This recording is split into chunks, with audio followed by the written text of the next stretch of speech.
I grew up in the South Bronx in the 1980s. I could stop the video right there, right?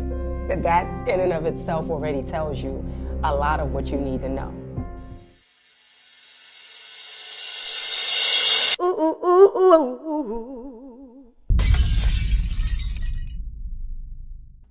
Hello, and welcome back to my channel, Glass Ceiling Creatives. I am your lovely host. I am presenting as Stephanie Annette. Let me ask y'all a question.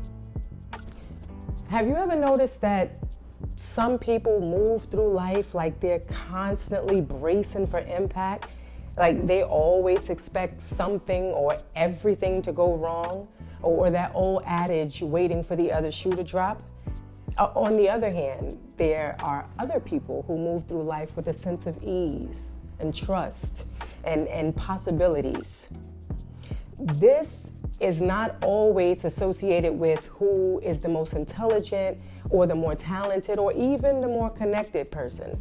Sometimes this boils down to the systems that we were programmed with. Many of us are still operating on antiquated belief systems that were instilled in us in seasons of survival. While once upon a struggle, this belief system may have protected you, present day, it could very much be hindering your growth. Let's dive deeper. Imagine, if you will, two different operating systems.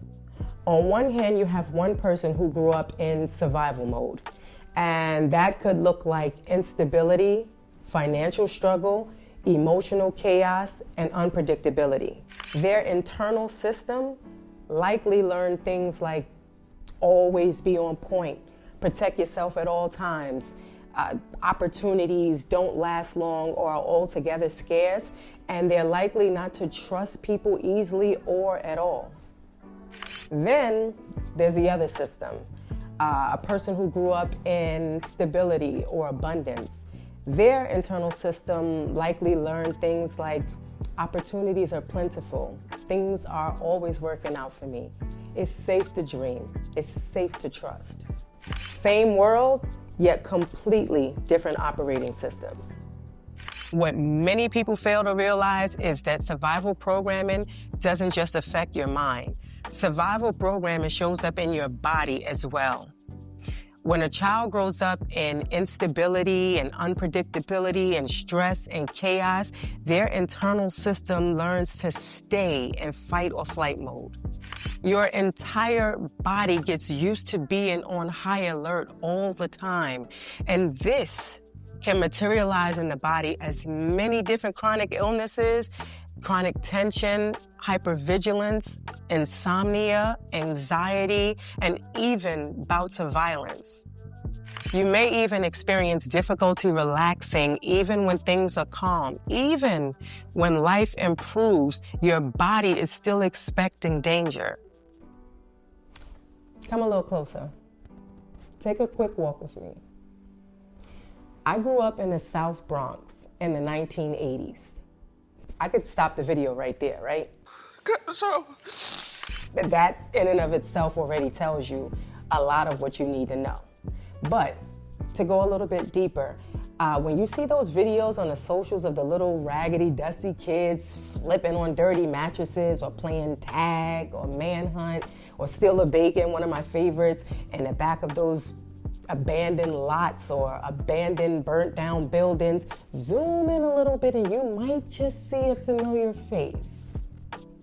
Shit, Ghostface even made a song about us. Roaches everywhere, cousins and aunts was there, 4 on the bed, 2 at the foot, 2 at the head. Okay, the song is not about us per se, but some of the lyrics in that song are eerily familiar to my experience growing up in the 1980s in the South Bronx. Full transparency. At 46 years young, I still experience tension whenever I go to make what I might consider a large purchase. To this day. I still struggle with anxiety from receiving large gifts or deposits. That part of me that spent years or decades even in survival mode, she kicks in and she says things like, this is too good to be true, or I don't think you're gonna be able to maintain that. And at this stage in my journey, I've learned to step back, to practice the pause, and to observe my own behavior. And when that girl shows, no, not Sophia. When that girl shows up, I'll be like, I have experienced survival programming showing up in many, many, many different areas of my life. I've experienced her showing up in how I show up for myself at work, in my own personal career and endeavors, in platonic friendships and more personal relationships. This whole done showed up in my marriage, okay? And one of the areas that I'm pretty sure affected me the most is how survival programming showed up in my very own parenting. I have self-sabotaged. I have displayed distrust even in the healthiest of relationships. Can you relate? Are you able to see yourself in any of this? Just like our smartphones, our laptops, or computers, our mind needs periodic updates or upgrades, if you will. There is a myriad of spiritual texts that support the importance of upgrading our minds. Some of my favorite or my go-to spiritual techniques are Romans 12:2. Be ye transformed by the renewing of your mind. I wonder if you could use, you can't pour old wines into new wineskins, if that's applicable here. Because for some reason, I just felt that in the spirit. You can't, I guess you could use that one because that's like the old belief systems and you're trying to put it into a new situation or a new way of living, and it's obviously not going to work. Okay, I'll go through that later. In Buddhist teachings, for example, the mind is described as something that can be conditioned through suffering and fear.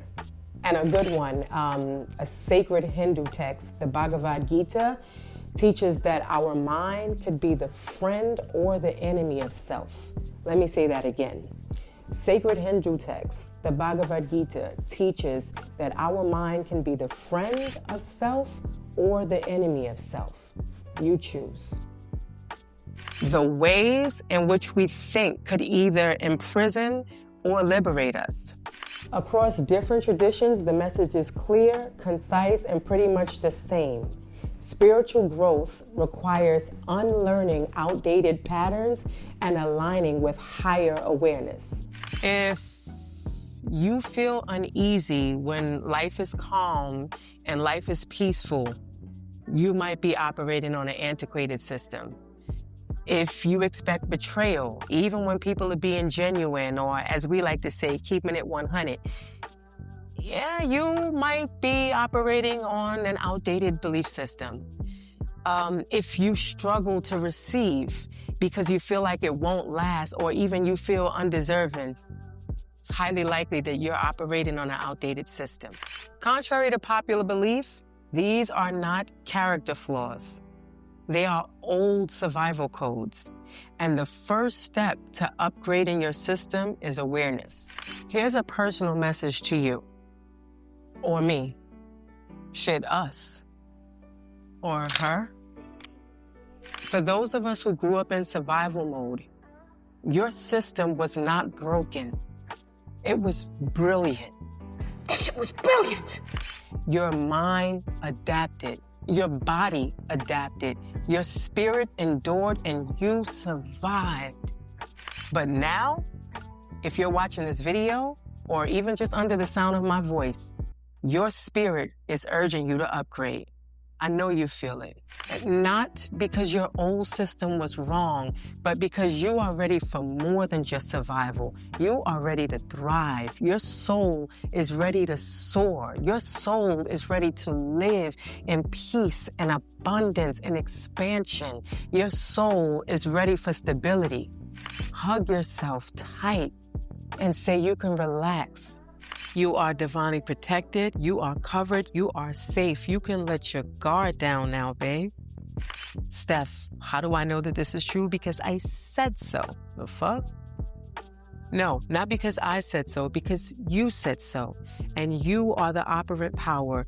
Your 3D reality is a reflection of your inner dialogue. So upgrade the way you see yourself. Upgrade the way you speak about and to yourself. And upgrade the way you think.